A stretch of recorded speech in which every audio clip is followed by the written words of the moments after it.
여기 계시는 라이프 MD를 준비하시는 여러분들 반갑습니다. 여러분들의 합격 길잡이가 될 오준영이라고 합니다. 저를 보신 분도 계실 거고요. 제가 처음 보신 분들도 계실 거예요. 저를 보신 분들은 아마 저희 자격시험 앱을 통해서 한번 학습을 해보신 분들이고, 처음 보신 분들은 아마 오늘부터 열심히 한번 해봐야지 라고 하신 분들도 계실 거라고 생각합니다. 여러분들, 이 시험이 또 쉽다면 쉽고 어렵다면 어려울 것 같아요. 그래서 여러분들을 위하여 그래도 빠른 시간 안에 합숙하고 그 다음에 합격할 수 있게 도움을 드리고자 오늘부터 라이브 이렇게 특강으로 준비했습니다. 무조건 이 공부하는 시간이라 생각하지 마시고요. 보험에 대해서 좀 학습하고 여러분들이 궁금하신 부분들을 저에게 알려주시면 중간중간 댓글창, 이렇게 댓글 하셨네요. 이렇게 강현우님 반갑습니다. 김용민님 반갑습니다. 짱영사원님 시작하네요. 예, 이런 식으로 댓글을 주시면 서로 소통을 하면서 서로 이게 얘기를 좀 하면서 하도록 할게요.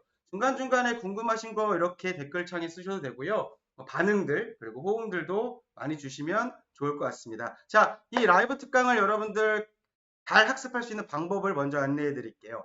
여러분들 저희 라이프 MD 앱 깔아주셨죠? 거기 들어가 보시면요. 여러분들이 핵심 요약집이라고 해서 여러분들 요약집을 좀 볼 수 있을 겁니다. 그 요약집에서 베이직 팩을 여러분들 메일로 받으신 다음에 같이 시청을 하시면서 여러분들 노트북이나 아니면 데스크탑을 통해서 메일 받으신 자격 시험을 옆에다 놓고 같이 보시면 좋을 것 같아요. 그런데 아마 지금부터는 여러분들이 이게 준비가 안 되셨기 때문에 그냥 이 화면만 보시고 같이 보셔도 큰 무리 없다는 것만 말씀드리면서 시작하도록 할게요. 여러분들이 라이프 MD 도전하시는 거에 대해서 축하하기 위해서 저희가 라디오 광고를 이렇게 준비했는데요. 라디오 광고, 누가 라디오 광고 모델일지 한번 보시면서 한번 듣고 시작해 보도록 하겠습니다. 자, 라디오 광고 듣고 오실게요. 유지태입니다. 요즘 우리는 조금 다른 방식으로 살아가는 법을 배우고 있습니다. 라이프 MD처럼 말이죠. 대면 없이 디지털로 원하는 시간에 자유롭게 일할 수 있는 언택트 디지털 보험 설계사 한화생명 라이프 MD. 지금 검색해보세요. 한화생명. 자, 라디오 광고 잘 들으셨나요? 자, 누구였죠? 제 목소리 좋은 유지태 연예인이 이렇게 라이프 MD를 응원하는 여러분들을 위한 광고 영상으로 응원을 이렇게 했네요. 자, 여러분, 라디오 광고 잘 들으셨고, 자, 한번 여러분들 이거 말씀을 드리도록 할게요. 여기 오른쪽에 보시면 여러분들 유튜브 채팅창이 있잖아요. 자, 근데 여기 보시면 여러분들 오른쪽 위에 보시면 여러분들의 이름이 있으신 분들이 있고, 여러분들의 닉네임이 있으신 분들이 있고, 만일 로그인을 안 하신 분들도 있으실 거예요. 그러면 댓글 치시는데 좀 문제가 있을 수 있으니까 오늘은 이대로 그냥 진행하도록 하고요. 내일 특강부터는 여러분들 꼭 로그인을 해서 오시면 아마 댓글을 치시는데 조금 더 좋을 수 있다 말씀을 좀 드리도록 하겠습니다. 자, 여러분 재밌게 이 한 시간을 여러분들이랑 보내기 위해서 제가 여러분들에게 많은 것들을 준비했는데 그 중 하나가 뭐냐면 커피 쿠폰을 여러분들에게 많이 드릴 겁니다. 중간중간에 여러분들 재밌는 댓글, 뭐 센스 있는 댓글 주시는 분들 제가 그 여러분들에게 이게 스타벅스 커피 상품권을 여러분들에게 기프티콘으로 줄 거고요. 그리고 중간중간에 퀴즈를 낼 겁니다. 학습을 위한 퀴즈, 학습한 거에 대한 퀴즈를 낼 거고 그 퀴즈를 맞춰주신 분들한테는 저희가 선착순으로 커피 쿠폰을 많이 많이 드리려고 합니다. 꼭 그 부분도 참고하시면 좋을 것 같고 혹시나 여러분들이 질문 있으시면요. 질문 다르시는 분들한테도 저희가 댓글을 통해서 저희가 드릴 거예요. 그리고 호응 좋으신 분들도 저희가 커피 쿠폰 선물로 드릴 거니까 그렇게 알아두시면 좋을 것 같습니다. 자, 그리고 저희가 여러분들 누군지 모를 수 있으니까요. 댓글 다르시면서 이분 제가 드릴 거예요. 커피 드릴 거예요 하시는 분들은 이름 적어주시고 동명이인이 있을 수 있으니까 네 분 전화번호 네 자리를 옆에다 같이 적어주시면 좋을 것 같아요. 자, 예, 이경민님 메일 듣고 꼭 성공할게요. 예, 감사합니다. 자, 뭐 이경민님 좋네요. 이렇게 호응 좋으신 분들 제가 한번 커피 쿠폰 드릴 거예요. 이경민님 커피 쿠폰 드릴 거니까 이경민님 옆에다가 전화번호 하나 꼭 달아두시면 좋을 것 같습니다. 이런 식으로 엄청 드릴 거니까 걱정하지 마시고요. 오늘 준비한 커피 상품권 많이 넘었다. 호응이 너무 좋다. 그럼 제가 PD님한테 얘기해서 오늘 더 드릴 거니까 그렇게 알고 계시면 좋을 것 같아요. 자, 본격적으로 시작하기 앞서서요. 하나 공지를 드리고 할게요. 아마 이 시험을요, 여러분들 막막하신 분들이 많기 때문에 갑작스럽게 진행하다 보니까 뭐 스튜디오나 이런 거 갖춰지기보다는 여기가 사실 사무실입니다. 그러다 보니까 시스템이 조금 불안정하거나 화면, 화질, 그리고 제가 말하는 음질이 조금 떨어지더라도 여러분들 양해를 부탁드리도록 할게요. 그래서 제가 최대한 여러분들이 잘 들리는 목소리로, 그리고 여러분들에게 좋은 강의를 통해서 여러분들 안내해 드릴 거니까 그 부분은 걱정하지 않으시고 한번 유념하시고 진행해 보도록 하겠습니다. 자, 맞습니다. 이경민님 3664 이런 식으로 하시면 되고요. 짱형 사모님, 트래블 로컬님, 이경민님, 연정성님, 김소영님, 5004JS시죠? 김성훈님 다 감사드리고요. 이런 식으로 댓글을 잘 진행해 주시면 좋을 것 같습니다. 자, 본격적인 강의에 앞서서 제가 드리고 싶은 말씀 드리도록 할게요. 자, 화면 보시면서 진행할게요. 자, 여러분 한번 생각해 볼까요? 여러분 제가 이 강의 내용에 자격시험 공부만 하지 않는다 그랬고 여러분들에게 좀 좋은 정보를 같이 제공해 드린다고 했죠. 여러분 라이프 MD를 알게 된 경로가 어떨까요? 저는요, 세 가지 정도 보거든요. 하나는 지인 추천으로 오신 분들도 계실 거고요. 저희 라이프 캔버스라고 하는 홈페이지를 통해서 이채한님 감사드립니다. 네, 감사드리고요. 네. 일단, 실시간 강의를 들으면 따로 어플에 있는 강의는 안 들어도 될까? 예, 맞습니다. 실시간 강의 들으시면요, 어플에 있는 거 따로 듣지 않으셔도 되고요. 이거 잘 진행하시면 돼요. 그러다가 실시간 강의가 조금 부족하다 생각하시면 어플에 있는 강의 들으시면 됩니다. 제가 하나 말씀드릴게요. 말씀 중에 죄송한데, 또 질문이 들어왔으니까, 이 강의, 이 라이브 강의 다 들으시면요, 제가 합격, 100%라고 말씀드릴 수는 없겠지만 굉장히 높은 합격률 보장해 드리도록 할게요. 걱정하지 마시고 저 따라오시면 될 것 같아요. 자, 다시 들어와서요. 제가 중간중간에 질문을 다 읽어드리지 못하면 제가 요 안에 내용을 말씀드려야 되기 때문에 혹시나 저희 PD님이 알려드릴 거예요, 뒤에. 그러니까 부담 없이 질문 남겨주시면 될 것 같아요. 지인 추천으로 들어오신 분들 계시고 홈페이지 통해서 들어오신 분들 계시고요. 각종 언론 매체 통해서 들어오신 분들도 많이 있다고 생각합니다. 근데 여러분 다음 보시면요. 경로는 다양하지만 여러분들이 여기 오신 라이프 MD를 도전하는 이유들도 조금 다르지만 비슷할 거라 생각합니다. 자, 다음 볼게요.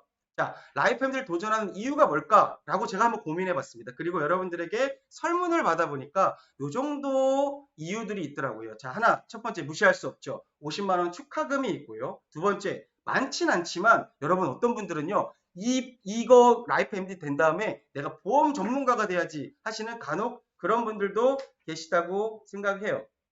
네. 실시간 강의 언제 내려가나요? 언제 내려가나요가 어떤 내려간다는 게 어떤 뜻인지 다시 한번, 예. 카톡 광고 김성림님, 예, 사이드 잡. 맞습니다. 여러 가지 이유들이 있죠. 이렇게 댓글 달아주시면 너무 고마울 것 같고요. 자, 그리고 아까 막 김성림님 말씀하신 것처럼 사이드 잡이나 용돈 벌려고 한번 도전해보는 분들도 계실 거라 생각합니다. 자, 세 번째 거 볼까요? 무엇보다 중요한 게 뭐냐면 저는 이렇게 생각합니다. 자, 다시 앞 페이지 보시면요. 자, 내 보험 바로 알기. 이게 굉장히 좀 중요하다고 생각을 해요. 이유는요. 자, 다음 걸 보시면 알 수 있을 것 같아요. 자, 여러분 볼까요? 지상파 방송에서요. 이런 내용들을 얘기를 해요. 한 달에 새는 보험만 433만 원. 화면을 좀 바꿀게요. 예, 한 달에 새는 보험만 433만 원이고 한 달 보험료만 433만 원이고 새는 보험료가 360만 원이다. 가성비 좋은 보험가입 꿀팁. 이게 지상파에서 여러분들에게 안내하는 보험에 관련된 겁니다. 자, 한 가구가 430만 원 보험료를 내는데 그중에 360만 원이 새는 돈이래요. 그리고 오른쪽에 보시면요. 유튜버가 얘기하는 건데 굉장히 유명한 유튜버입니다. 강의 끝나면 이거 비공개냐고요? 이 강의 말씀하시는 거죠? 아니요. 이 강의 그냥 올려드릴 겁니다, 여러분들. 이 강의 실시간으로 올려드릴 거니까 이 강의가 끝나고 나면 여러분들한테 이제 이 강의를 다시 볼 수 있게 VOD로 올려드릴 거니까 그렇게 알고 계시면 될 것 같습니다. 자, 유명한 유튜버 이렇게 얘기합니다. 돈을 버는 것보다 새는 보험을 틀어막아라. 여러분, 굉장히 중요한 거라고 보시면 돼요. 자, 다음 슬라이드 보시면서 제가 한번 설명을 드릴게요. 그거에 대해서. 여러분들이 분명히 중요하게 생각하는 게 왜 라이프 MD가 되면 좋은가를 제가 말씀드려 볼까요? 여러분, 제일 중요한 거는 내 보험에 새는 돈을 막는 거, 어떤 돈들이 새는 보험료를 새지 않게 만드는 게 굉장히 저는 중요하다고 생각을 합니다. 자, 생각해 볼까요? 300만 원 새지는 않겠지만 여러분들이 자녀분들이나 부모님들이 가입하신 이런 보험료를 다 모아보면요. 굉장히 큰 보험료가 될 겁니다. 이 중에 만일 월 30만 원만 보험료가 새고 있다고 한번 생각해 보세요. 그러면 1년이면 360만 원이 될 거고요. 10년이면 3,600만 원이 되실 거예요. 그럼 20년만 볼까요? 그럼 7,200만 원 여러분들 보험료가 셀 겁니다. 많아요, 적어요? 굉장히 많겠죠. 자, 그러면 이 7,200만 원이 되는 보험료가 새고 있다. 근데 보험을 20년만 낼까요? 여러분, 만약 갱신형 보험을 가입했다면 100세까지 내시는 거예요.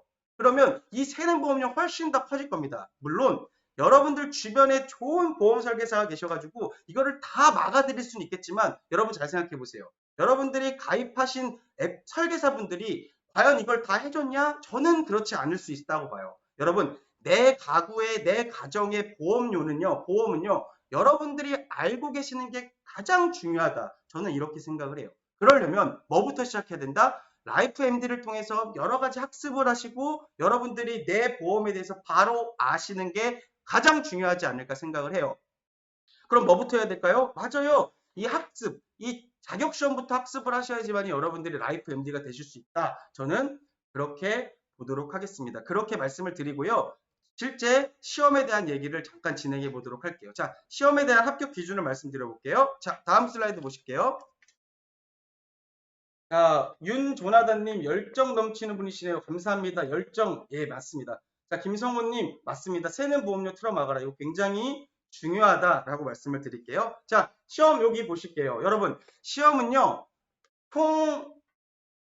통혜안님, 그리고 나중에 어플에서 이 강의 다시 볼 수 있는 거죠? 어플이 아니고요. 이 강의는요. 아까 여러분들 들어오신 방식이 어땠죠? 앱에 들어오시면 아까 팝업창 있었죠? 이 강의가 끝나면 팝업창이 다시 보기 팝업창으로 바뀌실 거예요. 그거 다시 누르고 들어오시면 될 것 같습니다. 일단 그렇게 말씀을 드리고요.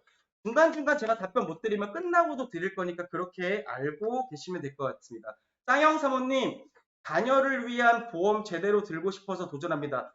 좋은 마인드라고 생각을 하고요. 제가 중간중간에 뭐 내일이 될 수도 있고 내일 모레가 될 수도 있고요. 자녀를 위한 보험들 어떻게 준비하면 되는지 꿀팁들 막 말씀드릴 거니까 잘 들어보시면 훨씬 더 좋을 것 같다는 생각이 들어요. 자, 시험 볼게요. 이 시험은요. 40문제로 이루어져 있는데 여러분 파트 1부터 파트 4까지 각 10문제씩 있습니다. 총 40문제가 진행이 될 거예요. 40문제가 진행이 될 건데 잘 보시면요. 이게 시험이 40문제라 그래서 몇 장을 보는 건 아닐 거예요. 이게 단 한 장만 시험을 보시면 되고요. 자, 중간에 이제 중요하게 이제 시험 합격에 대해서 설명을 드릴게요. 다음 보시면요. 자, 파트 1, 파트 2는요. 공통 파트라고 해서요. 저희가 10문제, 10문제씩을 시험을 보실 겁니다. 근데 이게 객관식으로 다 이루어져 있고요.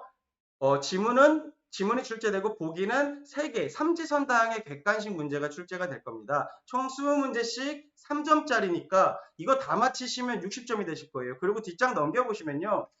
왼쪽에 있는 B시험, 생명보험 시험을 4점짜리 사지선다항 객관식을 10문제 보실 거고 이거 다 맞히시면 40점 되실 거예요. 그리고 오른쪽에 C시험 보시면요. 자, 40점짜리 마찬가지고요. 사지선다항 객관식을 보실 거예요. 그럼 40점이죠. 그러면 여러분 질문 한번 드려볼까요? 예, 100세 시대 노후 설계 필요하다. 김성림님 감사하고요. 자, 여기 시험을 다 보시면요. 총 배점이 몇 점일까요? 네, 이거 배점이 140점이죠. 근데 그렇게 시험 보지 않습니다. 다음 보시면서 설명 한번 드려볼게요. 자, 다음 보시면요. 자, A시험이 아까 만점이 60점이라 했죠. A시험을 더하기 뒷장에 B시험 딱 10문제만 더해서요. 합이 100점이 출제가 될 겁니다. 그리고 또 A시험 더하기 뒤에 있는 오른쪽 C시험을 더해서 100점이 출제될 겁니다. 그러면 시험지는 한 장을 보지만 결국 시험은 2개를 보실 거고 각 100점, 100점씩 해서 2개의 시험을 보실 거예요. 그리고 합격 기준은 어떻게 되느냐? 60점만 넘으시면 합격입니다. 그러면 여러분 질문 드릴게요. 그러면 만일 A시험을 다 맞추시고 B시험과 C시험 다 틀리시면 이분 합격이에요? 합격 아니에요? 이분 합격입니다. 왜냐? B시험, C시험 다 틀리셔도 A시험 60점 맞으시니까 양쪽 다 60, 60 되죠? 근데 잘 보세요. 여러분. A시험은요. 교재가 이렇게 두툼한데 대부분 다 A시험으로 돼 있어요. B시험, C시험은 교재가 되게 조금인데 배점은 40점씩입니다. 그러면 잘 보세요. 뭐에 집중을 해야 될까요? 예, B시험과 C시험에 조금 더 집중하시는 게 여러분들의 합격을 조금 끌어올리는 데 도움이 되실 겁니다. 그래서 이 라이브 특강은요, 여러분들 합격을 위해서, 이경민님 감사합니다. 보냉님입니까? 예, 감사합니다. 합격 맞습니다. 자, 그러면 여러분들 집중을 위해서요. 집중도 있는 합격 전략을 위해서 저도 B와 C 시험에 조금 더 많은 시간을 투자할 거니까 합격 걱정하지 마시고 잘 따라만 오시면 된다 말씀을 드리도록 할게요. 자, 그럼 다음으로 보면서 제가 합격 꿀팁 알려드릴게요. 자, 총 40문제가 나갈 거예요. 전체 다 무슨 문제였죠? 주관식 없어요. 다 객관식이다. 그럼 뭐냐? 한 장이면 해볼만 합니다. 예, 맞습니다. 100% 이거 외우지 않아도 돼요. 무슨 말이냐? 어려운 용어 쭉 나왔어요. 근데 이거 주관식으로 일일이 쓰는 문제가 안 나온다 그랬죠. 그럼 뭐 해야 됩니까? 암기를 할 때 눈으로 익히는 수준의 암기 정도만 하시면 된다라고 보시면 돼요. 그리고 또 하나 볼까요? 여러분들 학창 시절에 한번 볼게요. 여러분들 문제를 푸시다 보면 반드시 꼭 이런 극한의 표현들은요. 대부분 오답의 확률이 높아요. 이 시험 마찬가지입니다. 그래서 문제를 꼭 잘 읽어보셔라 라고 말씀드리고요. 아까 말씀드렸죠? 파트 3, 파트 4에 집중하세요. 제가 그렇게 안내해 드리겠습니다. 그리고 문제를 많이 풀어보세요. 어차피 이 시험은요. 교재가 이만큼 있는데 시험 문제를 다양하게 출제할 수 없기 때문에 대부분 비슷한 문제들이 많이 나와요. 그래서 여러분들 이 강의가 끝나실 때쯤에 제가 실제 기출문제 같이 풀어드릴 거예요. 그러니까 걱정하지 마시고 많이 따라오시고요. 이 강의 끝나고도 내가 좀 더 공부하셔야 되겠다는 분들은 차라리 저희 앱에 있는 모의 테스트를 조금 더 많이 풀어보실 것을 저는 추천드립니다. 그렇게 보시면 될 것 같아요. 기출문제 어디 있나요? 기출문제는요, 제가 끝날 때 같이 강의로 풀어볼 거고요. 기출문제가 비슷하게 나온 모의 테스트는요, 앱에, 라이프 MD 앱에 들어있습니다. 참고 부탁드리고, 혹 못 찾으시겠다 하면 끝나고 다시 한번 물어보세요. 강의 끝나고. 제가 지금은 말씀드리기가 좀 어려워가지고 말씀드리겠습니다. 합격하신 분들도 계시고요. 자, 다음 보도록 하겠습니다. 제 얼굴 보시면서 한번 진행해 볼게요. 자, 이제부터 강의 제가 쪽집게로 한번 진행해 볼 거니까요. 여러분들 같이 한번 저를 따라오시면 좋을 것 같습니다. 자, 생명보험의 의의를 물어봅니다. 처음에 물어보는데, 자, 여러분 생각해 보세요. 여러분들이 내시는 보험료가 여러분 내시는 돈이죠. 보험료는요, 누군가의 보험금으로 쓰일 거고요. 다른 사람이 내는 보험료는요, 여러분들의 보험금으로 쓰이실 거예요. 결국 서로 도와가는 거기 때문에 상부상조 정신이 기본적 바탕으로 깔려 있다. 보험은 라고 보시면 되고요. 그리고 어떤 사람의 경제적 손실을 보전하기 위한 제도다라고 보시면 될 것 같습니다. 그리고 보험은 크게 생명보험 두 가지 보시면 돼요. 하나는 뭐냐면 보장, 하나는 저축. 여러분 암보험 가입하셨죠? 암보험은 신체에 관련된 보장이지 뭐 돈을 모으기 위한 보험은 아니잖아요. 그래서 그걸 보장 기능이 있다라고 합니다. 보장성 보험이라고 하죠. 그래서 생명보험은 보장이라는 게 있고 또 하나 연금이나 저축처럼 목돈을 마련하기 위한 기능이 있습니다. 그래서 생명보험은 보장 기능과 저축 기능이 있다. 두 가지 있다. 알고 가시면 좋습니다. 상부상조 정신 그리고 보장 기능과 저축 기능이 있다. 두 가지 알고 가시면 좋을 것 같습니다. 이제부터 화면을 보시면서 볼게요. 자, 지금부터는 조금 외우시는 부분들이 좀 있다라고 보시면 돼요. 고대부터 중세, 근대까지 세 가지를 배울 건데요. 자, 볼게요. 여기서 에라노이 콜레기아라고 이렇게 보이시잖아요. 자, 어렵습니다. 이거 그냥 외울게요. 외우라는 것도 외울 수밖에 없는 게 있습니다. 에라노이는 종교적 공제단체다. 이것만 알아두시면 되고요. 콜레기아는 상호부조조합이다. 이것만 알고 넘어가시면 돼요. 그런데 시험 문제에서는 에라노이가 상호부조고 콜레기아가 종교다. 이렇게 엄청 물어봅니다. 그러면 외우셔야죠. 어떻게 외우냐? 에라이 막 힘들어요. 에라이 나 너무 힘드니까 종교나 가져야지. 종교를 비하하는 게 절대 아니라 쉽게 외우는 방법을 설명드리는 거예요. 자, 에라이 종교나 가져야지. 자, 제가 귀 안 들리지만 여러분 혼자 따라해 보세요. 에라이 종교나 가져야지. 힘들어요. 에라이 종교나 가져야지. 그럼 반대로 밑에 볼까요? 콜레기아 기아가 뭐예요? 기아 배고파요. 그러니까 서로 도와줘야죠. 상호 부족 여기까지만 알아두세요. 그러면 기아는 상호 도움을 줘야 된다. 기아는 상호고 LI는 종교다. 이렇게만 알아두시고 넘어가시면 됩니다. 다시 한번 LI 종교 나가져야지 기아는 배고픕니다. 상호 도와줘야 된다. 재밌네요. 짱영사무. 짱영사무님 호응 좋았습니다. 이분도 제가 커피 쿠폰 하나 드리도록 할게요. PD님 메모 부탁드립니다. 감사합니다. 짱영사무님 성함이랑 그 다음에 내자. 저기 전화번호 네 글자 알려주시면 좋을 것 같습니다. 감사합니다. 자, 다음으로 보도록 할게요. 자, 이제 중세로 넘어가 볼까요? 자, 길드 있습니다. 길드 뭐냐? 남성분들은 아실 거예요. 길드가 뭐냐면 뭐 동맹 맺는다 그러잖아요. 자, 길드 동호회라고 그냥 생각하고 넘어갈게요. 길드는 동호회고요. 중세 시대다 보니까 아무래도 무역을 뭘로 많이 하죠? 예, 배를 통한 항해를 통한 무역을 많이 하죠. 근데 만약 내 배에 재산이 엄청 많이 실렸는데 그게 뒤집어지면 어떡할까요? 내가 폭삭 망하는 거죠. 그러니까 어떻게 하는 거예요? 배를 가진 사람들끼리 보험을 가입하는 거예요. 야, 내 배가 뒤집어지면 니네가 보험료 낸 거 내가 좀 받을게. 이게 길드.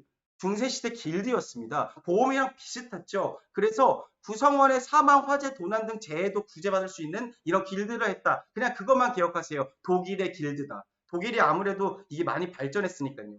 자, 옆에 보시면요. 톤틴연금 있죠. 윤영호 님이시구나. 예, 787이 감사합니다. 톤틴연금을 볼게요. 톤틴연금 이게 뭐냐? 이탈리아 톤티가 건의한 거예요. 이탈리아 톤티가 만들었다 생각하시면 되고요. 자, 이 시험 문제 보시면요. 아주 간단합니다. 국가의 유유자금을 융자해주는 자에게 원리금 대신 종신연금을 지급해준다. 뭐냐? 국가가 돈이 필요한 거예요.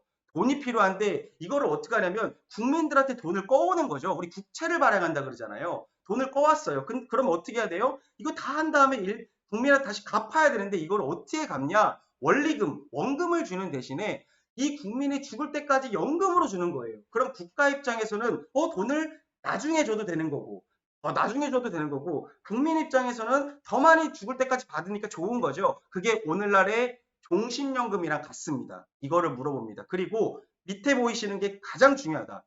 톤틴연금은 회사의 이익을 위해 만들어졌다. 이런 식으로 오답을 출제합니다. 자, 여러분 톤틴연금은 이탈리아 은행과 톤티가 만들었지만 누구를 위해 만든 거다? 절대 은행이나 회사의 이익을 위해 만든 게 아니라 국가를 위해 만들었습니다. 국가의 유유자금 융통을 위해 만들었다. 이렇게 출제합니다. 이거 OX로 출제하는 게 아니고 이거를 보기에 같이 냅니다. 그걸 꼭 기억하시면 돼요.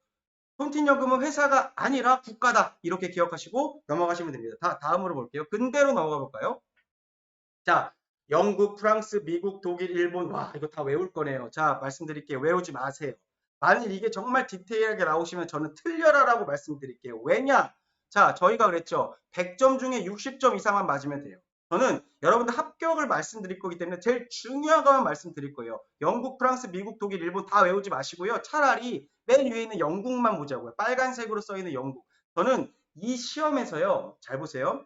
저는 이 시험에서 절대로 여러분들에게 연도를 외우란 말씀 잘 안 드릴 겁니다. 그런데 이거는 알아두세요.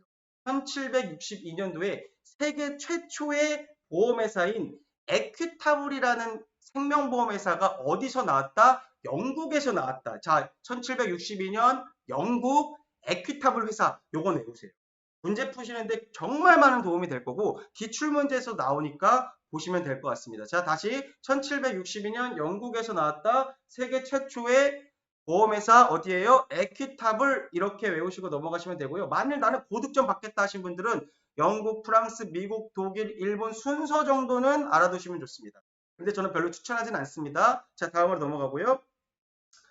자, 우리나라를 볼까요? 여러분 개모임 하세요? 자, 개모임 뭐 댓글 한번 달아보실까요? 개모임. 그렇죠. 이경민님 영국 에퀴타블만 외우기 여기다 더하기 1762년까지 외우시면 베스트입니다. 자, 여러분들 우리나라 개모임 많이 하고 있죠? 여러분들도 개모임 많이 하실 겁니다. 자, 개모임 뭐예요? 돈 모아서 한 방에 이제 주는 거죠. 경제적 필요를 해결하기 위한 제도로 지금도 쓰이고 있는데 이 개모임을 물어보시면서 뭘 물어보냐면 언제냐라고 물어봅니다. 자, 이게 언제부터 했냐면 우리나라 삼한시대부터 개모임 굉장히 오래됐죠. 지금까지 하고 있는 거죠. 그래서 개모임 하면 이렇게 외우세요. 삼계탕, 삼한시대의 개모임에서 삼계탕 외우시면 됩니다. 자, 옆에 보로 넘어가 볼까요? 보는 지금 안 하고 있죠.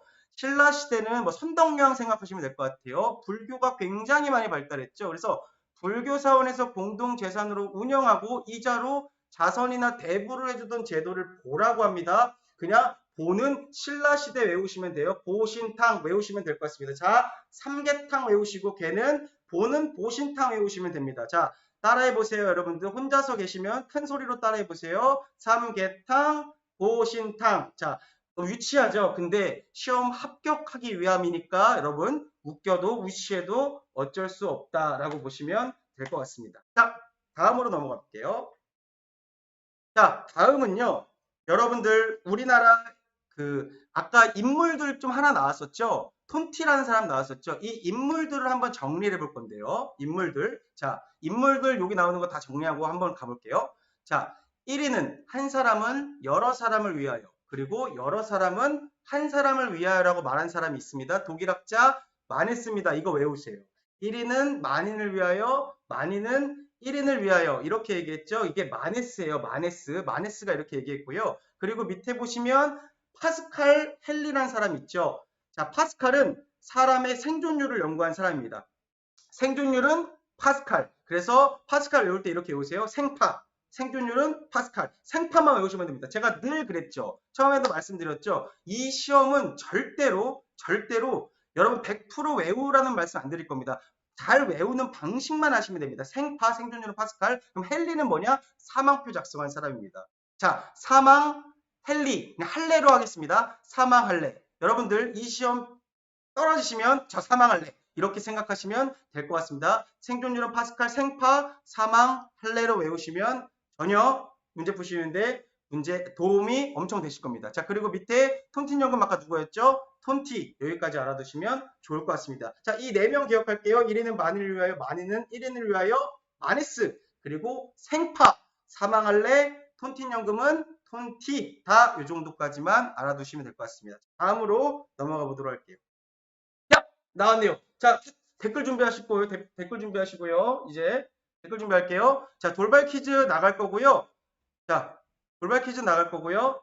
예, 맞습니다. 댓글 준비하세요. 채팅창을 잘 하시고요. 빠르게 오시는 분들 3분, 제가 이 문제 맞추시는 3분에게요. 제가 스타벅스 커피 쿠폰 선물로 드리도록 하겠습니다. 자, 돌발 퀴즈 한번 시작해 보도록 하겠습니다. 자, 지금 강의를 하고 있는 강사의 이름은 제가 말씀드렸죠.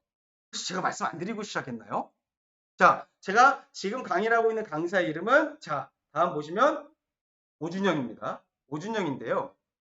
여러분 한번 보시고 제 얼굴을 보실 수 있잖아요. 그럼 여러분 제 나이가 얼마일까요? 한국 나이로 한번 해볼게요. 자, 댓글창에다 한번 여러분들 나이를 한번 여러분들 올려주세요. 제 나이가 몇 살일까요? 신혜님 35.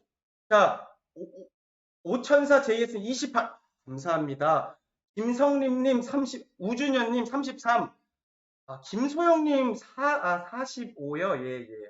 자, 땅영사모님 36. 이경민님 37.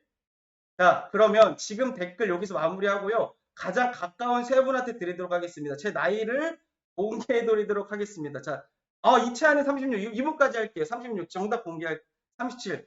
감사합니다. 39. 와, 39. 이상우님. 제가 아는 분이랑 동일한 성함이시지만 모르시는 분 같은데. 자, 제 나이는요. 공개하도록 하겠습니다. 자, 여러분 36입니다. 감사합니다. 36 맞추신 분이 땅영사모님, 그리고 이채한님 두 분 드리도록 하고요. 예, 감사합니다. 그리고, 김성민님 36. 근데 이거 댓글이 이미 정답이 공개됐기 때문에 너무너무 죄송합니다. 예. 자, 짱영사모님 드릴게요. 이채아님 드릴게요. 그리고 가장 가까우신 분 세 분 드리기로 했으니까 신혜님이랑 이경민님이랑 리MJ님, 이MJ님 드리도록 하겠습니다. 감사합니다. 네네, 그렇게 드리도록 할게요. 총 5분 드리는 거죠. 그러면 가장 가까우신 분 3분 넘었으니까 감사합니다. 그 5분 제가 말씀드릴게요. 짱영사모님, 이경민님, 이채한님, 이MJ님, 그리고 김성림님은 아까 저기였죠. 그 뒤에 하셨죠. 그렇게 그분들 드리도록 할 거니까 보시면 될 것 같습니다. 신혜님까지. 그리고 뒤에다가 또 저 전화번호 적어 주시면 될 것 같습니다. 예, 감사합니다. 그리고 제 개인적으로 마음에 들었던 분은 오천사 JS님 28살 가장 감사드립니다. 네, 그렇게 말씀을 드리고, 자, 다음 넘어갈게요. 자, 이제 진짜 돌발 퀴즈다. 이런 식으로 하면 제가 너무 좀 재미로 처음에 여러분들 댓글 많이 다시라고 이제 한 거고요. 자, 진짜 댓글은 넘기고요. 진짜 댓글은 이제부터 한번 시작해 보도록 하겠습니다. 자, 진짜 댓글입니다. 중세시대의 어떤 연금 제도로요, 국가의 유유자금을 융자해주는 자에게 원리금 대신 종신연금을 지급해주는 연금 제도는 뭘까요? 짱영 사모님, 최신진희님, 맞습니다. 신혜님, 세 분 됐습니다. 오천사 JS님, 죄송합니다. 세 분 드리기로 했으니까 이번 세 분 드릴게요. 짱영 사모님, 신진희님, 톤틴연금, 신혜님. 자, 정답 공개할게요. 톤틴연금 맞습니다. 정답 맞습니다. 축하드리고요. 자, 이런 식으로 여러분들 돌발 퀴즈가 나갈 거예요. 그러니까 이렇게 댓글창 제가 열어달라고 하시면 학습했던 내용들 같이 한번 이렇게 할게요. 자, 이게 시험 문제로 나온다. 돌발 퀴즈도 꼭 기억하시면 좋을 것 같습니다. 오준영 강사님 지금 라이브 앱 말고 PC 버전에서 들을 수 있나요? 그게 된다면 URL 좀 채팅창에 알려주세요. 자, URL 지금 가능할까요? 이거? 예, 한번 저희가 PD님이 한번 그렇게 한번 해본다고 하시니까 잠깐 기다려 보시면 좋을 것 같습니다. 자, 이제 강의로 다시 넘어올게요. 댓글 이제 잠깐만 멈춰주시고 이제 강의로 다시 한번 진행해 보도록 하겠습니다. 자, 여러분 풀샷, 제 얼굴 보시면서요. 생명보험의 우리나라의 생명보험부터 한번 볼게요. 1876년부터 잠깐만 보도록 하겠습니다. 자, 우리나라의 생명보험은요, 1876년에 강화도 조약을 체결하면서 시작을 했습니다. 자, 이게 뭐냐면, 일본의 생명보험 회사가 우리나라의 대리점, 보험회사 차린 다음 시작했다고 생각하시면 돼요. 자, 이게 어디서 들어왔다? 일본에서 들어왔다. 그리고 강화도 조약 체결하면서 들어왔다. 좀 말도 안 되는 조약 얘기할 때도 가끔 있으니까 기억하세요. 우리나라 일본에서 들어왔습니다. 딴 나라에서 들어온 게 아니에요. 일본에서 들어왔고 강화도 조약 체결하면서 들어왔다. 그리고 1921년도에 최초의 생명보험회사 조선생명보험 주식회사가 생겼고요. 그리고 50년대를 보면서요. 한국전쟁 6.25를 거치면서 조금 침체 상태에 빠집니다. 그리고 광복을 하면서 일본 보험회사가 우리나라 계약자들을 돈을요 싹 다 가지고 날랐습니다. 자기 나라로 날랐어요. 그래서 우리나라 인식이 좀 안 좋아졌다. 이거 가끔 지문으로 나옵니다. 그래서 그것까지 기억하시면 되고요. 실제 문제는 60년대 많이 물어봐요. 자, 볼까요? 60년대는 뭐냐면 경제개발 계획을 만들었고요. 국민저축기관이 지정됐고요. 단체보험 급성장했다. 이거 중요합니다. 기억하세요. 1960년대에 뭐다? 단체보험 급성장했다. 그리고 밑에 보시면 70년대 뭐예요? 1977년에 보험회에 지정했다. 개인보험으로 전환했다. 자, 여러분 심각한 문제, 아주 중요한 문제 뭐냐? 60년대 단체보험이고요. 70년대 개인보험이에요. 뭐가 먼저예요? 단체보험이 먼저입니다. 문제에서 엄청 많이 물어보는 게 개인보험이 먼저 발달했고 단체보험 그 뒤에 발달했다. 이거 엄청 많이 물어봅니다. 실제로 물어보니까 기억하세요. 자, 단체보험이 먼저입니다. 60년대 단체보험, 70년대 개인보험 이렇게 기억하시면서 넘어가시면 좋을 것 같습니다. 자, 넘어갈게요. 실시간 채팅하고 속도가 안 맞습니다. 예, 여러분들. 예, 아무래도 딜레이가 이게 저희가 송출하는 딜레이가 5초에서 10초 정도가 좀 있거든요. 이거는 저희가 좀 꼭 기억하고 있다가 이 송출하는 속도를 좀 다시 한번 조절하도록 할게요. 너무너무 죄송합니다. 그 말씀 드리도록 하고요. 자, 다음으로 보면요. 1990년대에는요. 자, 금융실명제 생긴 거 기억하실 거예요. 보험시장이 개방되어서요. 엄청 자율적으로 움직이게 됩니다. 무한 경쟁 체제가 90년대 됐다 기억하시면 되고요. 2000년대는요. 뭐냐면 여러분 은행 가시면 은행에서 보험 판매하는 거 보신 적 있으세요? 한 창구에서 그거를 나중에 학습 시간에도 배우시겠지만 방카슈랑스라고 합니다. 2000년대 방카슈랑스 도입됐다. 이거 중요합니다. 이것도 기억하시면 좋아요. 그리고 2013년에는요. 인터넷으로만 보험을 판매할 수 있는 인터넷 전문 생명보험회사가 나왔다. 라고 기억하시면 됩니다. 이것도 기억하시면 되는데 굳이 연도까지 기억하지 마시고 그냥 2010년대 정도라고만 기억하시면 될 것 같아요. 그리고 2015년 오른쪽 보시면요. 온라인 보험 슈퍼마켓 보험 다 모아. 여러분 모든 보험회사들이 이제 대부분 다 모아놓고요. 보험 비교하는 사이트를요. 생명보험협회에서 운영합니다. 그게 보험 다 모아예요. 그렇게 보시면 될 것 같고요. 2017년에는요. 여러분 내가 무슨 보험 가입했는지 내가 만일 보험금 그러니까 청구가 있는데 내가 모르는 보험금이 있는지를 알려주는 내 보험 찾아줌 서비스가 2017년에 시작했습니다. 그거 기억하시면 좋습니다. 연도 이렇게 쭉 있는데요. 중요 부분만 기억하시면 되고 나중에 기출문제 다시 한번 정리해 드릴 건데 그런 부분들은 말씀을 좀 드리도록 하겠습니다. 자, 다음 볼게요. 제 얼굴 보시면서요. 자, 생명보험이 기능들이 조금 있어요. 예, 제 얼굴 보시면 되죠. 자, 생명보험 기능들이 있는데 여러분 잘 생각해 볼게요. 여러분 국민연금이 내 노후를 100%다 보장할까요? 아니면 여러분 의료보험이 내 의료비를 다 보장해요? 해석하게 100%는 만족시킬 수 없죠. 그래서 우리가 뭐 가입하는 겁니까? 예, 개인연금보험 가입하는 거고 아니면 뭐 퇴직연금 가입하는 거고 아니면 뭐예요?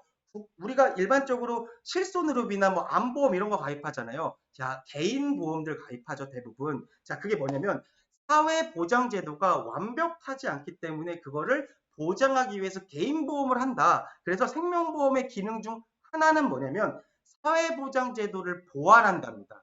두 번째 뭐냐면 여러분들이 내시는 보험료나 보험료는요 대부분 국가의 경제에 이바지할 정도로 많은 부분에 투자가 되고 있다. 그래서 두 번째 기능은 국가 경제 발전에 기여하고 있다. 이렇게 상식으로 출제되는 거는 제 얼굴로 나올 거니까 그런 것들은 그냥 그렇구나 이해하시고 기억하시면 될 것 같아요. 그리고 여러분 3층 보장이라 그래서 피라미드 꼴 한 번만 생각해 볼까요? 피라미드. 자, 1층 맨 아래에는요.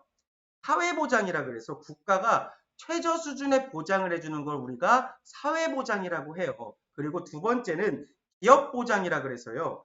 기업이 종업원 복리후생이나 퇴직 후 안정적인 생활보장을 하기 위해서 기업이 보장해주는 걸 기업보장이라고 합니다. 그래서 기업에서 뭐 연금 가입해주거나 몸에 관련된 보험 가입해주는 걸 이렇게 기업보장이라 보시면 되고 마지막 위에 피라미드는요. 사회보장, 그러니까 개인보장이라 그래서 여러분들 개인적으로 준비하는 보장 이게 뭐냐면 3층 보장이다라고 보시면 됩니다. 그냥 3층 보장이 사회, 기업, 개인이 준비하는 보장이다. 세 가지 보시면서 생각하시면서 이 부분을 넘어가시면 될 것 같습니다. 충분하지 않다. 여기서 중요한 거는 국가가 해주는 사회보장이 충분하지 않다. 이렇게 보시면서 넘어가시면 됩니다. 자, 화면을 보시면서 볼까요? 자, 좀 있으면 돌발 퀴즈 나가니까 꼭 잘 기억하시면 될 것 같아요. 자, 공영보험, 사회보험이죠. 그 국가가 하는 겁니다. 국가가 해주는 공영보험은 민영보험 뭐냐면 회사에서 하는 거라 생각하시면 돼요. 보험회사에서 하는 생명보험과 관계가 상호 보완. 아까 그랬죠. 부족하니까 보완해주죠. 근데 한편으로는 경쟁이죠. 여러분들이 만일 개인보험을 보험회사에 가입하려고 그랬는데 나 국민연금으로 충분해 라고 하면 일정 부분 경쟁의 관계가 있겠죠. 그래서 상호 보완과 경쟁이라는 양면성을 갖는다. 그런 걸 기억하시면 될 것 같아요. 그래서 요 밑에 문제는요. 이런 문제를 자주 출제합니다. 여러분들이 알고 계시는 사회보험과 민영보험을 서로 비교하는 문제를 많이 내죠. 자, 사회보험 볼까요? 국민연금 생각하시면 되고요. 민영보험은 연금보험 생각하시면 됩니다. 자, 사회보험, 자, 국민연금 생각하시면 됩니다. 가입은 어떻게 하죠? 의무적으로 가입하고요. 급여, 내가 얼마를 내는지는 법률로 규정되어 있습니다. 법률로 내가 뭐 내는 돈들이 내 급여에 따라서 다르죠. 그리고 보장 수준은 최저생계 또는 의료보장이 목적이고요. 운영은 정부에서 합니다. 그리고 운영 취지는 사회적 형평성 비슷해져야 된다. 최소한을 보장해준다는 성평성을 맞추고 있고요. 그리고 민영보험은 생명보험 생각하시면 되고 일반적인 연금보험 생각하시면 됩니다. 임의적으로 내가 가입하는 거고요. 급여는 대학에 의해 결정이 되죠. 그리고 보장 수준은 보험료 부담 수준에 따라 굉장히 다를 거예요.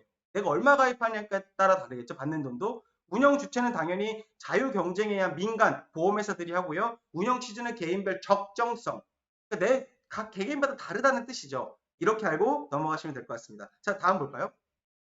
자, 사회보장제도입니다. 자, 우리 국가에서 하는 사회보장제도는 크게 세 가지가 있는데요. 세 가지 한번 알아볼게요. 이것도 문제로 가끔 출제를 하더라 라고 보시면 됩니다. 자, 사회보험은요. 우리 4대 보험 생각하시면 됩니다. 국민연금보험 있고요. 국민건강보험 있죠. 산재, 고용보험까지 다 보험자 붙어요. 꼭 기억하시면 됩니다. 연금, 건강, 산재, 고용보험 네 가지. 그리고 공공구조는 기초 생활보장 있고요. 의료, 급여 있습니다. 사회 서비스는 노인, 장애인, 아동, 가정, 복지자 들어가네요. 여기서 문제 잘 맞출 수 있는 건 뭐냐면 보험자 들어가는 건 사회보험이고요. 복지자 들어가는 건 사회 서비스 네 가지다라고 보시면 될 것 같습니다. 눈으로 익혀주십시오. 그리고 공공구조는 기초생활보장과 의료급여다라고 보시면 좋을 것 같습니다. 그리고 아래에 있는 거 볼까요? 여러분들이 내시는 보험료는 생명보험의 자산으로 운용이 되겠죠. 자산이겠죠. 그 자산은 어떨까요? 여러분들 내는 보험료는 첫 번째 장기자금이죠. 여러분 보험료를 10년, 20년 엄청 오랫동안 내실 거고 그리고 받아가는 것도 굉장히 뒤에 받아가시기 때문에 여러분들이 내시는 보험료는 자산으로 운영되는데 그 자산은 굉장히 장기자금의 성격을 갖습니다. 그리고 두 번째, 여러분들이 보험료 내시면 언젠가는 여러분들 보험금으로 타가셔야 되기 때문에 신탁재산의 성격, 신탁이 뭐냐면 맡긴다라는 뜻으로 보시면 됩니다. 맡긴다. 맡기기 때문에 신탁재산의 성격을 갖고 있고요. 세 번째, 여러분 내시는 보험료는 다 공공으로 운용이 되기 때문에 공공적인 성격 갖는다. 세 가지 기억하시면 됩니다. 장기자금이구나, 신탁재산이구나, 공공적이구나 외우지 마시고 눈으로 익혀주시고 이해하시면서 이 부분 넘어가도록 하겠습니다. 자, 다음 넘어갈게요. 그럼 여러분들이 내시는 생명보험 자산을 운용을 해야겠죠. 어디서 운용할까요? 여러분 보험회사에서 운용할 겁니다. 그러면 보험회사는 이 네 가지 원칙에 따라서 운용을 할 겁니다. 첫 번째, 안정성이에요. 여러분들 장래 보험금 지급에 여러분들이 보험금을 타가셔야 되기 때문에 지장이 없도록 당연히 안정적으로 운용이 돼야 되겠죠. 그리고 두 번째, 적용이율 이상의 여러분들 돈이 좀 불어나야 되니까 이자가 붙어야 되니까 수익도 필요합니다. 수익성. 세 번째, 여러분 보험금을 청구하는 시점은 여러분들이 나 사고 났어요. 보험금 주세요라고 하는 거는요. 지금 언제 어떻게 될지 모르니까 바로 여러분들 보험금을 바로 바꿔서 여러분들이 내신 자산을 바로 바꿔서 보험금으로 줘야 되기 때문에 즉시 현금화할 수 있는 자산이 돼야 됩니다. 이걸 뭐라 그러냐면 유동성이라고 하죠. 유동성.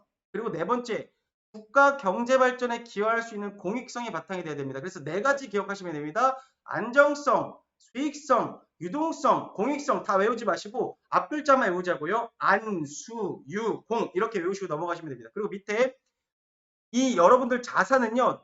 보험회사가 네 가지로 운영을 하는데요. 첫 번째, 주식이나 채권 같은 애들을 유가증권이라고 하죠. 여러분들 우리 아까 유동성이 커야죠. 그러니까 빨리 여러분들에게 보험금을 지급해야 되기 때문에 유가증권으로 대부분 운용을 하고요. 두 번째, 대출채권, 현금과 예치금, 마지막이 부동산입니다. 부동산으로 여러분들 그 자산을 저희가 보험회사 갖고 있다 보면 여러분들이 보험금 청구할 때 부동산 팔고 줘야 되니까 현금화 시킬 수가 없겠죠. 그러니까 안 되는 거죠. 부동산은 가장 낫다. 꼭 기억하세요. 여기서 가장 중요한 거는 부동산을 많이 갖고 있다. 이런 식으로 오답을 출제하니까 부동산은 낫다라고 보시면 됐고 넘어가도록 하겠습니다. 자, 돌발 퀴즈 나가네요. 돌발 퀴즈. 여러분들 댓글창 보시면서 댓글창 잘 달아주시면 될 것 같고요. 자, 댓글창 보시면서 돌발 퀴즈 나가도록 하겠습니다. 자, 돌발 퀴즈 나갈게요. 자, 시작. 생명보험은 여러분 공영보험인 사회보험과 상호보험과 경쟁이라는 양면성을 갖습니다. 여기서 사회보장제도 중에 사회서비스 네 가지를 댓글에 한번 적어주세요. 간략하게 적어도 정답으로 인정해드리겠습니다. 저희가 아까 사회보장제도 세 가지 얘기했었죠. 세 가지 얘기하면서 뭐였죠? 보험 얘기했었고 공공구조 얘기했었고 서비스 얘기했었죠. 서비스 중에 네 가지. 이경민님, 노인, 장애인, 아동, 가정복지. 네. 또 다른 분들 한번 댓글 달아보시죠. 세 분 드리도록 하겠습니다. 이게 좀 댓글 치시는데 시간이 좀 걸리실 것 같아요. 아무래도 답이 좀 길다 보니까. 자, 노인, 신진희님, 신진희 노인 계속 달아주세요. 네 개를 한번 댓글로 달아주시면 좋을 것 같습니다. 네. 신진희는 노인, 댓글 치시는데 아무래도 좀 핸드폰으로 치시니까 좀 어려우실 겁니다. EMJ님, 노인, 장애인, 아동, 가정. 맞습니다. 한 번만 더 받아볼까요? 정답은 아직 공개하지 않았고요. 노인, 장애인, 아동, 가정. 용용님, 감사합니다. 용용님, 세 분 드릴게요. 김성림님, 노장아가. 센스 있었습니다. 자, 세 분 드리도록 할게요. 자, 정답 공개할게요. 이게 댓글 시간이 조금 딜레이가 되는 경우가 있어서. 자, 노인, 장애인, 아동, 가정복지 맞습니다. 자, 잘하셨습니다. 잘하셨고요. 자, 세 분 드릴게요. 이경민님, BMJ님, 용용님, 그리고 김성림님 한 글자씩 외우시는 거 너무 센스 있는 댓글. 이분도 김성림님도 하나 더 드리도록 하겠습니다. 이렇게 체크해 주시고 넘어가도록 할게요. 자, 이런 식으로 여러분들 댓글 좀 더 달아주시면 될 것 같고요. 자, 다음부터 넘어가도록 할게요. 자, 생명보험 필요라는 사회적 배경으로 볼게요. 잘 한번 화면 보시면서 보도록 하겠습니다. 자, 여러분, 생명보험은 앞으로도 필요할까요? 필요하지 않을까요? 계속적으로 필요해질 겁니다. 필요한 이유 첫 번째, 고령화와 노후 준비 부족 때문입니다. 생명보험 왜 필요하냐? 고령화와 노후 준비 부족 때문이다. 자, OECD 합계 출산율 최저라고 하네요. 저희 대한민국이. 그리고 2017년에 고령사회에 진입했죠, 이미. 그리고 출산은 부족하고 부양인구 증가로 인구 구조가 변화하고 있다. 이런 거는 참고로 알아두시면 되고요. 이 부분에서 시험 문제는 여기가 나온다고 보시면 됩니다. 자, 볼까요? 고령화율이란 이 부분이 나옵니다. 자, 왼쪽에 보시면 여러분, 보험회사는요, 65세 이상 인구를 노인으로 봅니다. 그래서 전체 중에 65세 이상 노인 인구의 비율이 몇 프로에 따라서 이 사회를 어떤 사회, 어떤 사회, 어떤 사회로 나눕니다. 자, 볼까요? 여러분, 65세 이상 인구가 100% 중에 7% 이상이 되면 그 사회를 고령화 사회라 그러고 이미 우리는 랭보우님, 이분 차이 나네요. 이거는 너무너무 죄송한 말씀 드릴게요. 이게 송출하는 것 때문에 그럴 수 있고 여러분들이 들어오는 거에 따라서 여러분들 환경에 따라서도 좀 바뀔 수 있는데 이거는 조금 더 화정을 이제 댓글 퀴즈 나오세요. 일단은 그 부분은 저희가 좀 더 확인을 해볼게요. 지금 다 일일이 확인하면서 갈 수가 없기 때문에 죄송한 말씀을 좀 드리도록 할게요. 자, 65세 이상 넘어와서요. 7% 이상을 고령화 사회라 그랬죠. 자, 2017년에 어떤 시대 사회에 진입하냐면 고령 사회에 진입할 거고요. 14% 이상이 되면 이걸 고령 사회라고 합니다. 100% 중에 14% 이상 65세 이상 인구면 고령 사회라고 하고 2017년에 이미 우리도 진입을 했어요. 그리고 2026년에 노인 인구가 65세 이상 인구가 20%가 되면 초고령 사회라고 합니다. 그래서 이거를 기억하시면 됩니다. 7% 고령화, 14% 고령, 그 다음에 20% 초고령 사회고요. 그리고 고령 사회는 2017년 진입, 그 다음에 초고령 사회는 2026년 진입했다. 눈으로 이렇게 쫙 보시면서요. 이건 조금 외워두시면 조금 더 좋을 것 같아요. 그 부분을 말씀을 드리고요. 자, 제 얼굴 보시면서 잠깐만 볼까요? 자, 공적연금이 아까 제가 그랬죠. 국민연금이 여러분 문제 중에 이런 문제를 낼 건데 소득을 다 대체할까요? 여러분들이 지금 300만 원 예를 들어 소득이 있다. 그러면 연금으로 300만 원 다 나올까요? 아니요. 그렇지 않습니다. 여러분들 소득은 300만 원이지만 연금은 100만 원 나올 수 있죠. 그래서 공적연금의 실질 소득을 대체하는 것들이 하향, 낮다라는 거죠.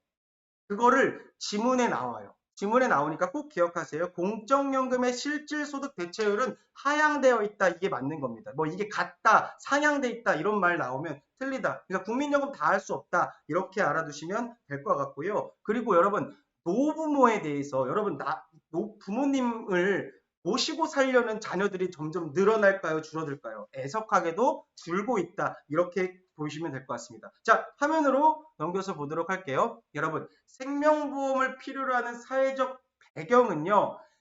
두 번째가 아까 고령화된다 그랬죠. 두 번째는 재해와 성인병 증가입니다. 자, 사망 원인 1위가 뭘까요? 암 사망입니다. 자, 1위는 암이고요. 2위는 심장질환, 3위는 뇌혈관 질환, 뇌혈관 질환이다. 1, 2, 3위 정도는 그냥 기억하시면 문제 푸시는데 도움이 될 것 같습니다. 전체 사망의 4명 중 1명이 암으로 사망하고 있고요. 세 번째, 핵가족화와 자기 책임주의. 자, 부모님 모시고 사는 요즘 집들이 많나요? 많지 않죠. 그래서 2세대 부모와 자녀들만 있는 구성된 가구의 비중이 증가되고 있고 또 1인 가구, 독신 가구들도 증가하고 있죠. 그래서 점점 가구의 구성원들이 많지 않다 보니까 오히려 생명보험이 더 필요한 거죠. 누군가가 도와줄 수가 없기 때문에. 그래서 1번은 고령화, 2번은 재해와 성인병 증가, 세 번째 핵가족화와 자기 책임주의, 자기가 본인이 스스로 책임져야 된다라고 생각하시면 됩니다. 이 세 가지 이해하시고 넘어갈게요. 자, 다음 볼게요. 자, 재무설계의 필요성 보겠습니다. 자, 여러분, 금테크다, 주식테크다 여러 가지 많죠. 어떤 목돈을 모으는 방법이나 기술을 왼쪽에 있는 재테크라고 하죠. 그리고 오른쪽에 보시면 미래에 발생할 몇 가지 중요한 인생의 이벤트, 예를 들어서 자녀가 뭐 대학을 간다, 교육 자금이 필요하다, 뭐 내 노후 자금이 필요하다, 무슨 자금이 필요하다, 이런 거를 지금부터 효과적으로 준비하는 거 우리가 재테크라고 하지 않고 재무 설계라고 합니다. 그래서 보험은 재테크라기보다는 약간 재무 설계와 재무 설계와 결이 같겠죠. 그 부분을 한 번쯤 보시면서 재무 설계가 왜 필요한지를 볼게요. 1번 몇 시까지 이거 준비된 내용이 끝날 때까지 할 건데요. 오늘은 오리엔테이션이 조금 길어가지고 조금 시간이 좀 더 지날 것 같아요. 앞부분에서 설명을 너무 많이 드렸기 때문에 원래는 원칙은 1시간 안쪽으로 이렇게 할 겁니다. 근데 다만 오늘은 좀 더 길어질 거고요. 만일 바쁘셔서 이 수업 못 들으시면 저희가 VOD로 이거 녹화해서 다시 올려드릴 거니까 그때 다시 보시면 될 것 같아요.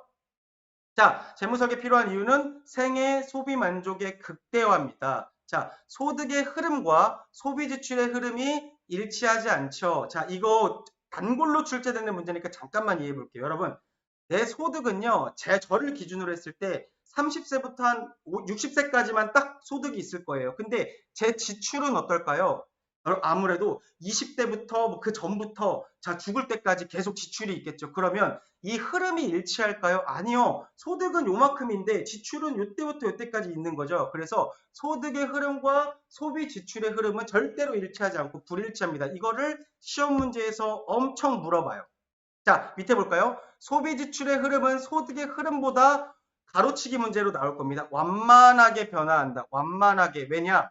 자, 여러분 보세요. 소비 지출은요, 꾸준히 이루어질 거고요. 소득은 그때만 급격하게 이루어지겠죠. 그러니까 당연히 소비 지출이 완만하겠죠. 그리고 불일치하게 되죠. 두 번째 줄, 세 번째. 그리고 중년기에는 소득이 소비 지출보다 많아서 잉여 소득이 발생한다. 중년기 여러분 돈을 많이 벌 시기입니다. 이땐 당연히 소득이 많아서 잉여 소득, 남는 돈이 생기는 거죠. 이때 많이 저축해 놓으셔야 되는 거죠. 자, 그 가로치기 문제 나오니까 완만하게 변화한다. 잉여소득 발생한다. 그리고 이거 일치하지 않는다. 불일치 꼭 기억하시면 됩니다. 자, 다음으로 볼게요. 자, 두 번째 재무 설계가 왜 필요하냐면요. 미래 리스크. 여러분 모든 게 리스크입니다. 장수도 리스크예요. 준비되지 못한 상황에서 모든 건 리스크이기 때문에 이 리스크를 대비해야 되고 세 번째 사회 경제적 환경 변화에 대응해야 된다. 여기서 문제는 이렇게 나옵니다.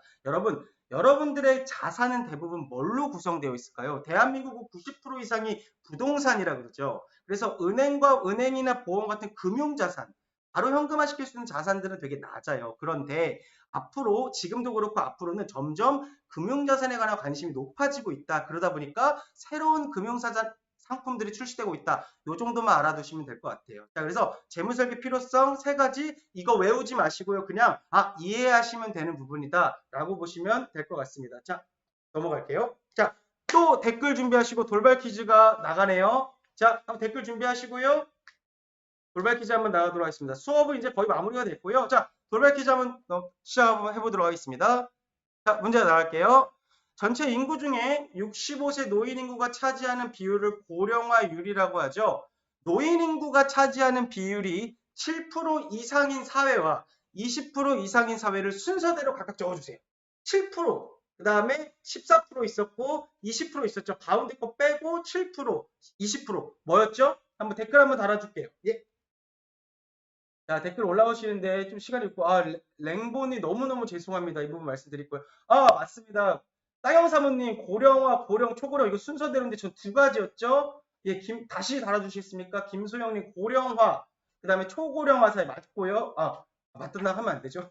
죄송합니다. 고령화 사이 초고령화 맞습니다. 예, 맞습니다. 여기까지 할게요. 정말 학습을 다 잘하시네요. 네, 맞습니다. 자, 이 부분들 김소영님, 임정수님 그리고 허범성님이죠. 허범성님까지 세 분 댓글 드리도록 하겠습니다. 이분들 세 분 드리도록 하고요. 다른 분들 너무너무 잘해주셨습니다. 네? 정답 공개할게요. 정답 다들 정답 맞추셔가지고 죄송합니다. 고령화 사회고 초고령 사회입니다. 여러분 꼭 기억하세요. 초고령화 사회 이런 거 없습니다. 너무너무 감사합니다. 너무너무 잘 달아주셨고요. 예, 이게 아마 딜레이가 돼서 늦게 올리시는 분들은 이 화면이랑 송출이 속도 때문에 그런데 여러분 너무너무 죄송한 말씀 다시 드리고요. 제가 이 댓글에 대해서 퀴즈를 다시 한번 좀 이 송출이랑 상관없이 한번 고려를 한번 고민을 좀 더 해보도록 하겠습니다. 죄송합니다. 이 부분 말씀을 드리도록 하고 자, 다음으로 이제 넘어갈게요. 자, 이제 거의 마무리가 됐고요. 여러분 계약자 여러분들이 내시는 예 맞습니다. 김소연이처럼 이렇게 이름 하시고 제가 이렇게 메모하고 있습니다. 누군지 메모하고 있고요. 근데 이름하고 그 다음에 제가 포명해드린 분들은 전화번호 네 자리 꼭 올려주세요. 자 여러분 계약자가 납입하는 보험료는요 세 가지로 산출이 됩니다. 대수의 법칙과 생명표와 수지상 등의 원칙으로 산출이 되는데요. 자세한 거는 내용 보면 설명드릴게요. 자 다음 내용 보시면서요. 대수의 법칙이 뭐냐면요. 여러분 주사위를 한번 던져볼게요. 주사위를 던지는데 6번 딱 던졌을 때 1, 2, 3, 4, 5, 6 한 번씩 나올 확률이 얼마나 될까요? 굉장히 희박하겠죠. 2나 3이 뭐 두 번씩 나올 수도 있고 이렇죠. 일종의 대수협칙은 확률입니다. 그래서 주사위를 6번 던진 게 아니라 10,000번을 던져보니까 1부터 6까지 확률이 거의 비슷하게 나오더라라는 거예요. 그래서 관찰의 횟수를 늘리면 일정한 발생 확률이 나오고 이 확률은 비슷하게 진행된다는 게 대수협칙이에요. 그래서 보험회사 입장에서는요. 다수의 가입자로 구성된 동일한 성질의 위험을 가진 이런 단체의 존재가 계약자들이 필요한 거죠. 그래서 다수의 가입자로 구성된 동일한 성질의 위험, 나이대가 비슷하거나 이런 것들이 필요하다. 이거를 대수협칙이라고 하는 거예요. 그래서 맨 마지막 줄 보시면 단체 가입자 수가 많을수록 사고 발생 확률의 정확성이 올라간다라는 거죠. 그거를 보험회사는 대수협칙이라고 이 대수협칙에 따라서 여러분들의 보험료를 산출한다. 가격을 보험료를 매긴다라고 생각하시면 됩니다. 자, 대수협칙 넘어가고 다음에 또 설명을 드릴 일이 있으니까 이건 넘어가도록 할게요. 자, 넘어가시고요. 여기서 시험 문제로 하나 나오는 거 있습니다. 사망률 물어봅니다. 사망률. 자, 1년간의 사망자 수 나누기 연초의 생존자 수가 사망률이다. 라고 보시면 될 것 같아요. 사망률은 1년간의 사망자 수를 연초의 생존자 수로 나눈 거다. 이거 꼭 기억하시면 좋습니다. 그리고 생명표에 대한 두 가지 얘기 물어볼 건데요. 이거 시험 문제 어떻게 나오는지 말씀드릴게요. 자, 다시 앞으로 넘어오셔서 국민생명표입니다. 국민생명표는 누가 하는 거냐면 정부에서 한다고 생각하시면 되고요. 전체 국민 또는 특정 지역의 인구를 대상으로 작성하는 걸 국민생명표다라고 생각하시면 됩니다. 그리고 옆에 경험생명표는요.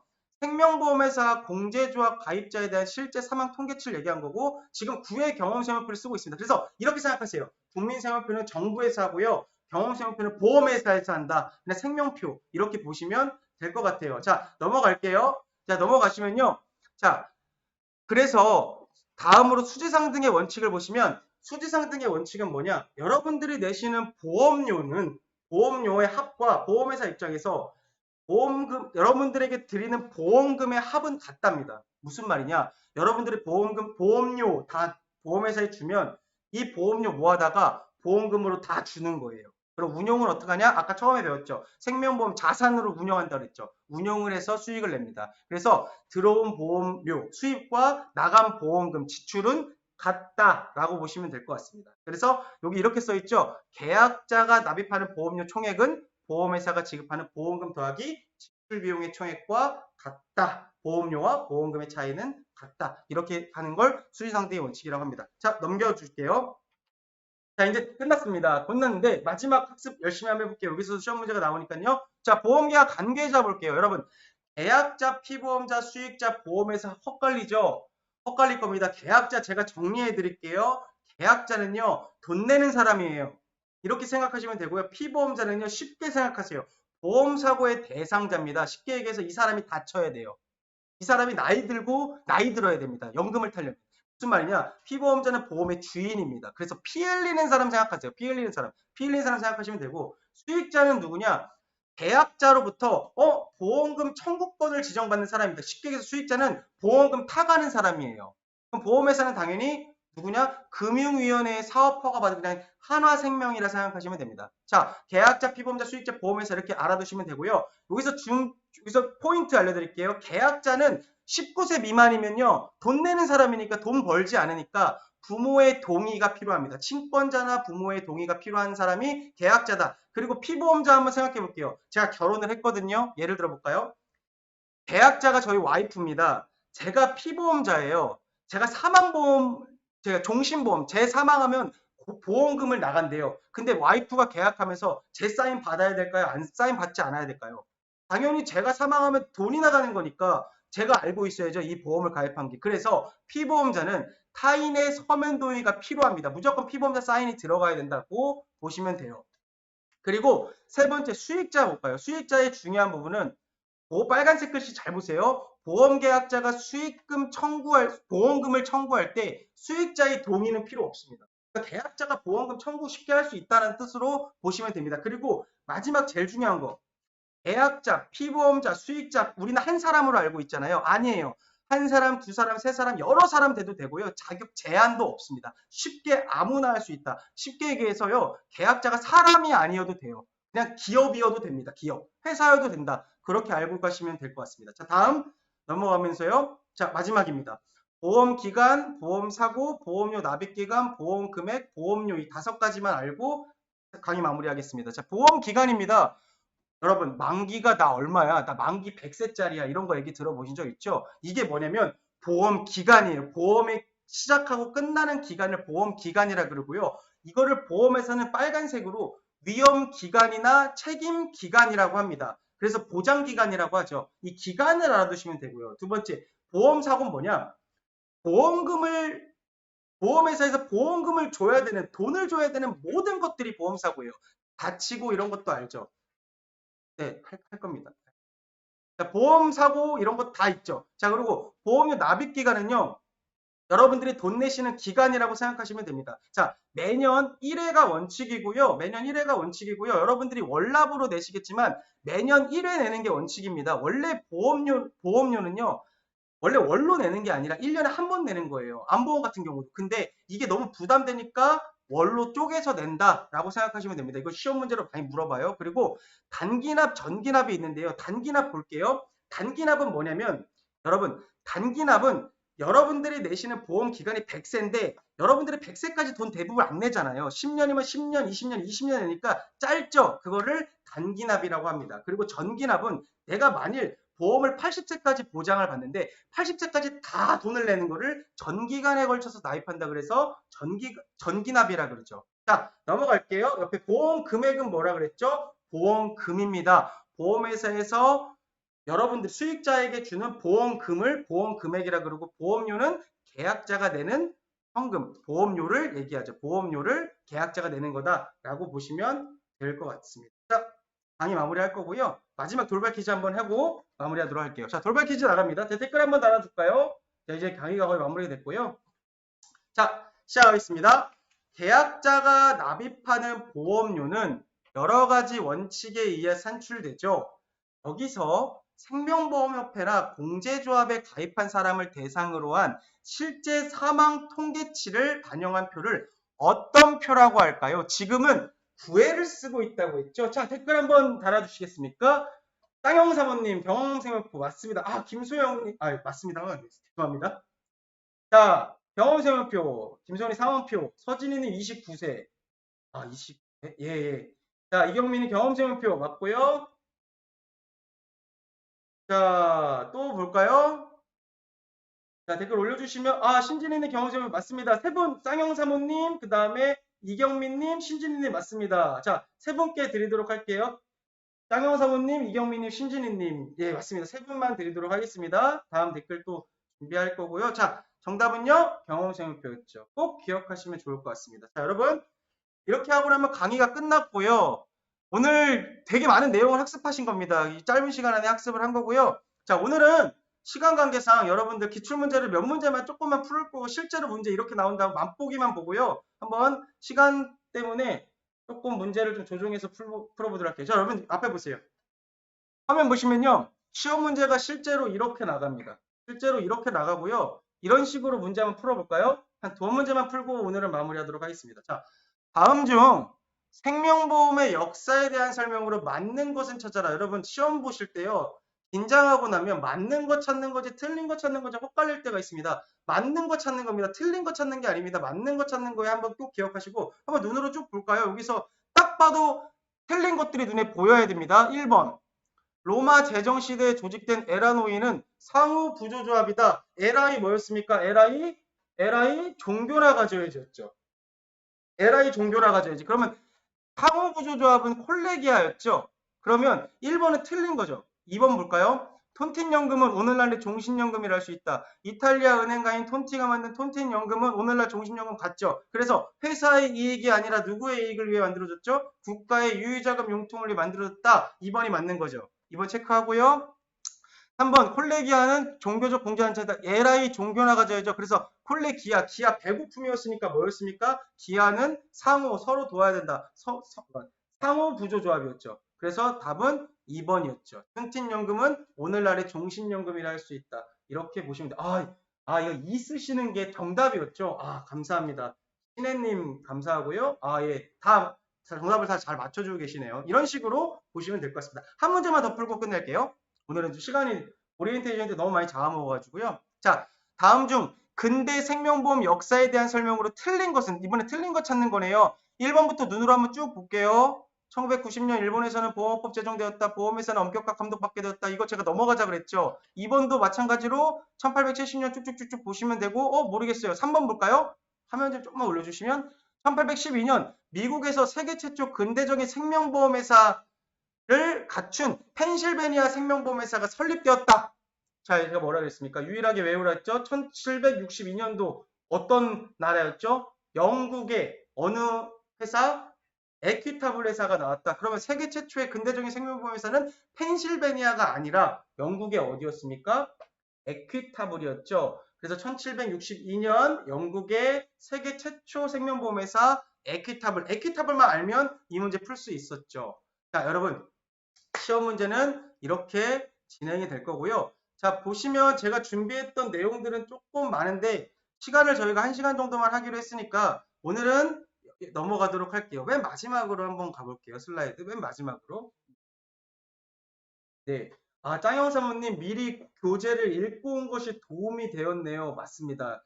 라이브 방송이다 보니까 여러분들 만일 여러분들이 정말 빠르게 제가 좀 양이 많은데 진행이 돼야 되기 때문에 조금 미리 한 번이라도 훅 저희 교재 나간 앱에서 메일로 보내드린 자료나 이런 것들을 조금만 보시면 여러분들이 아마 학습하시는데 훨씬 더 많은 도움이 되실 거라고 생각을 합니다. 자, 오늘 댓글 다신 분들 굉장히 많네요. 댓글 다신 분들 많고 이분들 혹시나 다시 한번 안내해 드릴게요. 이분들 만일 이름 옆에다가 전화번호 안 쓰신 분들은요. 제가 이제 그 커피 쿠폰 선물로 드릴 거니까 그렇게 보시면 될 것 같고요. 이거 10일 동안 진행할 거예요. 왜냐면 이 교재가 여러분들 생각보다 엄청 두껍고 양이 많아요. 그래서 제가 문제 풀고 이런 식으로 같이 진행할 겁니다. 예, 커피 보내주세요. 이런 식으로 2003 이런 식으로 같이 넣어주시면 좋을 것 같습니다. 넘어갈게요. 바로. 자, 제가 준비했던 내용들을 조금만 더 빠르게 진행하도록 하고요. 마지막 슬라이드를 보시면서 이채연님 감사합니다. 김성림님 오늘 감사해요. 김소영님 매일 수업 맞습니다. 월화수목금 주말 빼고요. 월화수목금 2주차 진행하고요. 혹시 여러분 같이 이경민님 감사합니다. 매일 출석하시고요. 이분들 만약 혹시 같이 공부하시는 분들 계시더라고요. 그분들은요. 쭉 알려주세요. 이거 알려주시면요. 알려주시고 혹시나 오늘 또 듣고 싶다 하시는 분들은 어떻게 하면 될까요? 이거 전에 저희가 이제 오후쯤 되면 오늘 들었던 거 다시 들을 수 있게 할 겁니다. 네. 쪽집게 강의 너무 좋습니다. EMJ님, 아이고, 감사합니다. 감사하고요. 자, 마지막으로 볼게요. 자, 제가 오늘 준비해드린 내용들 조금 더 있는데 시간 관계상 조금만 오리엔테이션이 너무 길어가지고 좀 오늘 여기서 마무리할 건데요. 네. 자, 있잖아요. 마무리할 건데요. 자, 오늘 수업, 오늘까지만 들을 수 있나요? 아니요. 그렇지 않습니다. 이거 유튜브에다가 저희가 다 이렇게 올려드릴 겁니다. 다시 한번 들으시면 될 것 같고요. 예, 여기, 이거 시험 공부하면서 여러분들 하나만 저희가 소통 하나 할게요. 지금부터 이제 끝났으니까, 강의는 끝났으니까 여러분들, 내일 바쁘신 분들은 이제 퇴장하셔도 상관없을 것 같고요. 제가 이제 여러분들한테 한번 듣고 싶은 얘기가 있어가지고 질문을 하나 드려보려고 하는데요. 자, 이거 한번 볼게요. 여러분, 시험 공부를 제가 많이 도와드리려고 해요. 자유롭게 여러분들 이야기 한번 남겨주시면 좋을 것 같아요. 예를 들어서 오늘 제 강의가 너무 빠르다 아니면 너무 길다 이런 내용들도 조금 올려주시면 좋을 것 같고요. 아까 제가 성함이 잘 기억 안 나는데 자녀분 때문에 오신 분들도 계시더라고요. 자녀분 보험을 아까 잘 세팅하고 싶다. 자녀를 잘 보험을 이렇게 리모델링 해주고 싶다 하시는 분도 계신데 그런 것들에 대한 질문도 괜찮습니다. 편하게 이제 자유롭게 여러분들 질문하시는 것들 제가 답변을 드릴 거니까 편하게 한번 질문을 올려주시면 이제부터는 제가 편하게 드릴게요. 대신 좀 시간 관계상 뭐 일정 있으신 분들은 이제부터 나가셔서 본인들 업무를 하시면 되고 지금부터 이제 마무리한 걸로 생각하시고 편하게 이제 답변을 주시면 될 것 같아요. 그리고 질문을 마지막으로 다시 한번 말씀드릴게요. 성함이랑 전화번호 네 자리 안 쓰신 분들은 다시 한번 댓글에다가 꼭 달려주시면 될 것 같습니다. 자, 강의는 이렇게 마무리하도록 하고요. 자, 질문 따로 이 교육에 대해서 혹시 뭐 이 강의가 어떤 강의가 있었으면 좋겠다, 뭐 이렇게 공부하는 게 여러분들한테 도움이 된다 이런 거 다 올리시면 자, 5004JS님, 하하님 늦게 들어오셔서 다시 들어야 되겠나 하신 거죠? 예. 만일 다시 들으실 분들은 오후에 저희가 오늘 방송 올려드릴 거예요. 앱을 다시 한번 들어가신 다음에 그러면 팝업 창이 입장하기가 아니라 다시 보기로 바뀌어 있으실 거예요. 그러면 다시 보기 누르시면 유튜브 화면으로 들어올 겁니다. 그럼 거기서 오늘 강의 들으시면 되고요. 만일 오늘 것도 놓치시고 내일 뭐 일정이 있어서 놓치시고 3일 차에 다시 듣는다. 그럼 2일차 들으셔야 되잖아요. 그런 식으로 다시 보기 들어가시면 2일차 것도 저희가 올려놓을 거니까 그렇게 알아두시면 좋을 것 같아요. 다만 실시간으로 이렇게 여러분들 전송해 시켜드리는 거는 커피 쿠폰 이런 거 실시간 있는 분들이 조금 더 많이 도움을 받을 수 있으니까 그렇게 보시면 좋을 것 같습니다. 자, 그러면 지금 마무리 종료할게요. 여러분들이 만일 질문 있거나 궁금하신 거 있으시면요. 늘 머릿속에 기억하고 계시다가요. 혹시 저한테 댓글로 물어봐 주시면 친절하게 답해 드리도록 하겠습니다. 자, 오늘 방송 여기서 마무리하도록 하고요. 오늘 하루도 좋은 하루 되시고 점심 식사도 맛있게 드시고 내일 다시 몇 시죠? 10시에 뵙도록 하겠습니다. 감사합니다. 자, 마무리하겠습니다. 네.